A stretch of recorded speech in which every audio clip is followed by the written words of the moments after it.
When we hold an old coin in our hand, we are holding a piece of history. But what about the name of that coin? Words have their own stories, and the story of the Moroccan Falus is a fascinating journey through time and across cultures.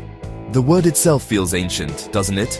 It has a weight to it, much like the copper coin it describes. The term Falus is not unique to Morocco. It is part of a much larger family of words connected to money across the Mediterranean and the Middle East. It all starts, as so many things do, with the Romans. They had a small bronze coin called the Falus. This was a common coin, used for everyday purchases. It was the kind of money ordinary people would have used in the bustling markets of the late Roman Empire. As empires rose and fell, words traveled. The Roman Falus gave its name to coins in the Byzantine Empire, which followed the Romans in the East. From there, the word entered the Arabic language. It was adapted and changed, becoming false and then Falus. This linguistic journey is a mirror of history itself. It shows us how ideas, trade, and power flowed from one great civilization to another. The name connects the souks of Marrakesh directly to the forums of ancient Rome. It's a powerful reminder that no culture exists in isolation. The simple name of a copper coin tells a grand story of connection across centuries. So, when we say Falus, we are using a word that has been on people's lips for nearly 2,000 years. It has always been associated with a basic, low-value coin. This wasn't the money of kings and high finance. It was the money of the baker, the water carrier, the storyteller. It was the currency of the street. In Morocco, the word took firm root. It came to define the chunky, irregular copper coins that would become a cornerstone of the nation's economy for centuries. The name itself promised a coin for everyone, a piece of the economy that anyone could hold in their palm. This humble name is the perfect introduction to the coin itself. The Falus was never meant to be glamorous. It was a workhorse. Its name, derived from the Roman Falus, tells us its purpose from the very beginning. It was designed for the small transactions that make up the fabric of daily life. Buying a loaf of bread, giving a small amount to a beggar, or paying for a cup of mint tea. These were the jobs of the Falus. Understanding the origin of its name is the first step in understanding the world it belonged to. It was a world where even the smallest coin had a big story to tell. Before the copper Falus became common, the world of money in Morocco was quite different. It was a world that glittered with silver and gold. For centuries, the most important coins were the silver dirham and the gold dinar. These were the currencies of international trade, of royal treasuries, and of wealthy merchants. The dirham, a silver coin with a long and noble history in the Islamic world, was the backbone of the economy. It was used to pay soldiers, to fund the building of magnificent mosques and palaces, and to trade for luxury goods that traveled along the caravan routes of the Sahara. These were coins of significant value. Imagine a bustling marketplace in medieval Fez or Sijil Massa. A merchant selling fine silks from the east would not be dealing in handfuls of small copper coins. He would be weighing out precise amounts of silver dirhams. The value of these coins was tied directly to the weight and purity of the precious metal they contained. This made them reliable and respected across vast distances. Gold dinars were even more valuable. They were often used for the largest of transactions, such as buying property, paying dowries, or conducting diplomacy between kingdoms. This was a monetary system for the powerful and the prosperous. But what about everyone else? What about the farmer selling a few vegetables, or the artisan selling a simple clay pot? For them, the silver dirham was often too valuable. It was like trying to buy a sweet with a 50-pound note today. You would struggle to get change. People often had to resort to barter, trading goods for other goods. Or sometimes, silver coins were physically cut into smaller pieces to make change. This was a clumsy and inefficient system. It created a gap in the economy. There was a desperate need for a low-value coin to handle the countless small transactions of everyday life. This is the world into which the Falus was born. The reliance on high-value silver and gold coins created a problem for ordinary people. Daily commerce was difficult. The economic system was missing a crucial piece. A coin that was small enough in value for the poor to use, and convenient enough for everyone to handle for minor purchases. The stage was set for a monetary revolution. Morocco needed a coin that was accessible to all, not just the wealthy. It needed a coin made from a cheaper material, one that could be produced in large quantities to grease the wheels of the local economy. The Falus did not appear overnight. Its introduction was a gradual process, driven by clear economic necessity. The first copper Falus coins in Morocco began to be minted in a significant way under the Marinid dynasty, which ruled from the 13th to the 15th centuries. These rulers saw the problem. They understood that for the kingdom to prosper, everyone needed to be able to participate in the economy. A healthy kingdom needs a healthy flow of money, right down to the lowest levels of society. The existing system of silver dirhams was simply not working for the majority of the population. The solution was to create a new coin from a much more common and affordable metal, copper. The decision to mint copper coins was a very practical one. Morocco has a long history of mining, and copper was a resource that was available locally. Unlike silver and gold, which were often imported or acquired through long-distance trade, copper could be sourced more easily. This meant that the sultans could produce a large quantity of coins without having to spend a fortune on precious metals. This was a clever move. It allowed the state to provide a much-needed medium of exchange for the people while also asserting its own authority. Every coin minted was a statement of the ruler's power. These early Falus were not like the neat, uniform coins we have today. They were often crudely made. But their importance cannot be overstated. For the first time, there was an official, low-denomination coin that could be used for all the little things. It filled the gap that barter and cutting up silver coins had tried to fill. Now, a person could sell a single egg or a handful of dates and receive a proper coin in return. This made life simpler and fairer. It was a huge step forward for the Moroccan economy and for the daily lives of its people. The introduction of the Falus was, in its own way, a revolution. It democratized money. It brought the formal economy into the hands of ordinary folk. The sultans who made this decision were not just thinking about balancing their books. They were engaging in state building. By providing a currency for the masses, they were tying the people more closely to the state. The Falus became a symbol of the ruler's concern for all his subjects, not just the rich and powerful.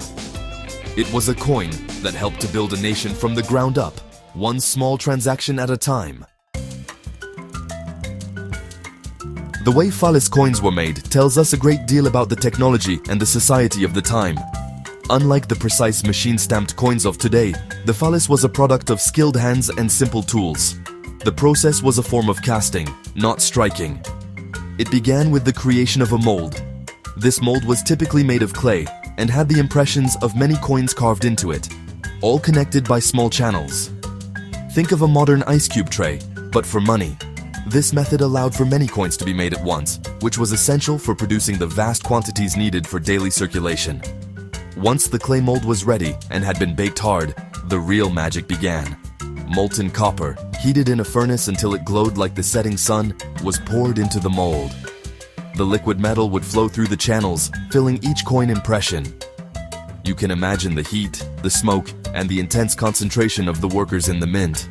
After the metal had cooled and solidified, the clay mold would be broken apart to release the coins. This is why the molds were single-use and why so much variation exists between different batches of coins.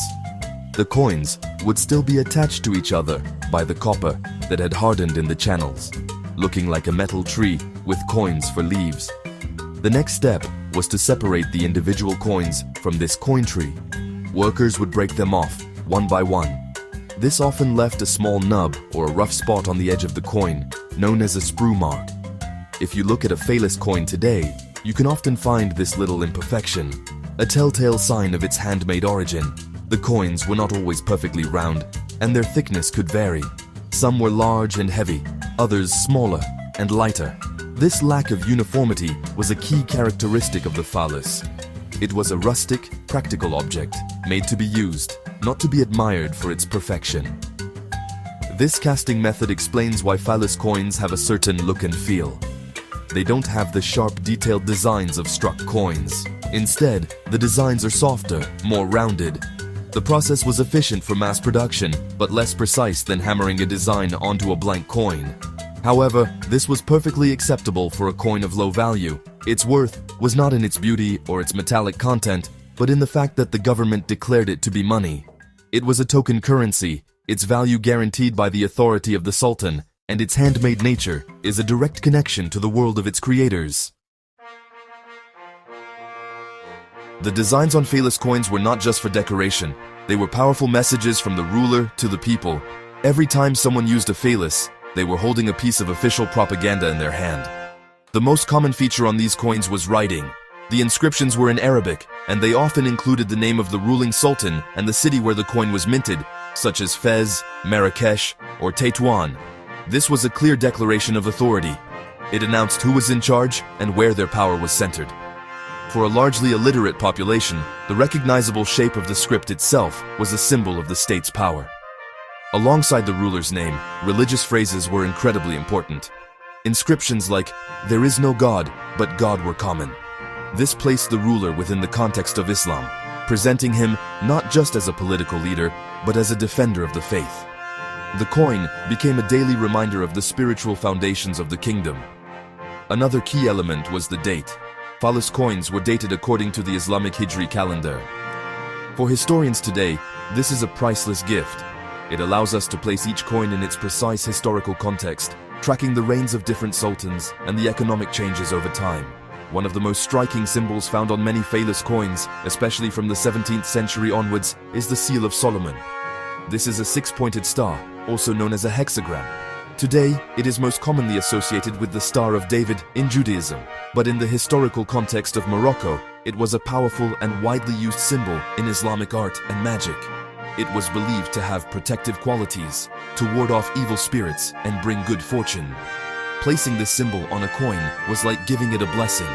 It was a way of imbuing this everyday object with a sense of security and divine protection, something everyone would want their money to have. The variety in these designs is remarkable. Some Falus coins are quite plain, with just simple script. Others are more ornate, with decorative circles, patterns, and the prominent Seal of Solomon. Sometimes you might find a different symbol, like a fleur de lis or other geometric shapes. These variations tell a story of different mints, different eras, and perhaps different levels of artistic care. They show that while the Falus was a humble coin, it was also a canvas for expressing the identity of the kingdom. A blend of royal power, deep faith, and a touch of popular belief in the power of symbols. The Falus was the lifeblood of the local Moroccan economy. It was the coin you would see and use every single day, in every town and village. Imagine walking through a crowded souk. The air is filled with the scent of spices, the sound of merchants calling out, and the chink of coins. Most of that sound would have been the clatter of copper Falus. You would use them to buy a warm loaf of bread straight from the oven, a handful of olives, or a glass of freshly squeezed orange juice. These were coins for small pleasures and daily necessities, the transactions that formed the rhythm of life for ordinary people. Because of their low value, people handled Falus in large quantities. They weren't carried carefully in a purse like silver coins might be. Instead, people might have a small bag full of them, or they might even be carried loose in a pocket. Their weight was a constant, tangible presence. The value of the Falus was so low that prices were often quoted in enormous numbers. An item might not cost 1 or 2 Falus, but hundreds or even thousands of them. This meant that counting out payments could be a slow process. Sometimes, instead of counting individual coins, people would simply weigh large bags of them to determine the value. The physical nature of the Falus played a huge role in how it was used. The coins were large, heavy, and irregular. This made them difficult to mistake for anything else. A blind person could easily tell a Falus from a silver dirham just by its size and weight. This accessibility was part of its success. It was a coin that required no special knowledge to use. Its value was understood by everyone, from the scholar to the street sweeper. It was the great equalizer in the marketplace, a tool that everyone could use to navigate their economic lives. Furthermore, the Falus connected people directly to the state in a very tangible way. While the Sultan might seem like a distant figure in his palace, his name and his symbols were in your hand every time you made a purchase. This constant physical contact with the symbols of power created a sense of belonging and participation in the wider kingdom. The Falus was more than just money. It was a part of the national identity. It flowed through the veins of the community, enabling the small exchanges of trust and commerce that hold a society together. The value of the Falus was never stable. Unlike a gold dinar, whose value was anchored by the precious metal it contained, the Falus was a token currency. Its value was based on government decree. This made it vulnerable to the winds of economic and political change. For much of its history, there was a relatively stable relationship between the copper Falus and the silver dirham. A certain number of Falus, often a very large number, would be exchangeable for one silver dirham. This exchange rate was set by the government and was crucial for the smooth running of the economy. However, rulers sometimes faced financial difficulties. Wars were expensive, and building projects required vast sums of money. A tempting solution was to simply produce more money. Sultans could order the mints to churn out vast quantities of new Falus coins. This injection of new currency into the economy without a corresponding increase in goods and services inevitably led to inflation. When there were more Falus in circulation, each individual Falus became worth less. Prices for everyday goods would rise, and people would find that the bag of coins that bought a chicken last week would only buy a loaf of bread today. This problem became particularly severe in the 19th century. As European economic influence in Morocco grew, the traditional monetary system came under immense pressure. After 1862, the minting of Falus coins went into overdrive under sultans like Muhammad IV and Hassan I. They needed money to modernize the army and to pay foreign debts. The result was rampant inflation. The value of the Falus plummeted. What was once a useful, if humble, coin became almost worthless. People needed wheelbarrows full of them to make significant purchases. This created economic chaos and hardship for ordinary people whose savings were held in the rapidly devaluing copper coins. This period of hyperinflation demonstrated the weakness of a purely token-based currency without strong institutional controls. The relationship between the Falus, the silver dirham, and now new European currencies became incredibly complex and unstable. Regional variations in value appeared, with a Falus in Fez having a different purchasing power from one in Marrakesh. This instability damaged public trust in the currency. The Falus, once a reliable workhorse of the economy, had become a symbol of economic uncertainty and the declining power of the Sultanate in the face of foreign pressure. The great inflation of the late 19th century spelled the beginning of the end for the traditional Falus. The coin that had served Morocco for centuries had become a liability. Its value was too unstable, and its physical form was too cumbersome for a modernizing economy. The government of Sultan Hassan I attempted to reform the currency system, but the tide of history was against them. The growing influence of European powers, particularly France and Spain, brought new currencies and new economic realities to Morocco. The old handmade Falus simply could not compete. The final blow came with the establishment of the French Protectorate in 1912. The French authorities moved quickly to overhaul Morocco's entire monetary system. They wanted to create a stable modern currency that was linked to the French franc. This led to the creation of the Moroccan franc and the founding of the State Bank of Morocco. New, machine-made coins were introduced. These were struck to a uniform size and weight, made from modern alloys, and featured new designs. They were part of a completely different world of money. The traditional Falus was officially withdrawn from circulation. The old mints, which had produced the cast copper coins for generations, were closed down. The era of the handmade Falus, with its beautiful irregularities and its deep historical resonance, was over. People were required to exchange their old Falus for the new currency. Of course, due to the massive inflation, vast quantities of Falus were needed to exchange for even a single new franc. For many, their holdings of the old copper coins became virtually worthless overnight, a sad end for a currency that had been at the heart of Moroccan life. The transition was not just an economic change, it was a cultural one. The new, modern coins represented a new political order. They were symbols of European efficiency and colonial power. The disappearance of the Falus from the marketplace marked the end of a long chapter in Moroccan history. The coin that had carried the names of the great sultans and the seal of Solomon was replaced by a currency that spoke of a different authority. The sound of the souk changed forever, as the heavy clatter of copper was replaced by the lighter jingle of modern coins. Although the Falus is no longer used as money, its story is far from over. Today, these humble copper coins have a new life as objects of fascination for historians and collectors. Each Falus is a miniature time capsule. It tells us about the ruler who minted it, the city it came from, and the year it was made.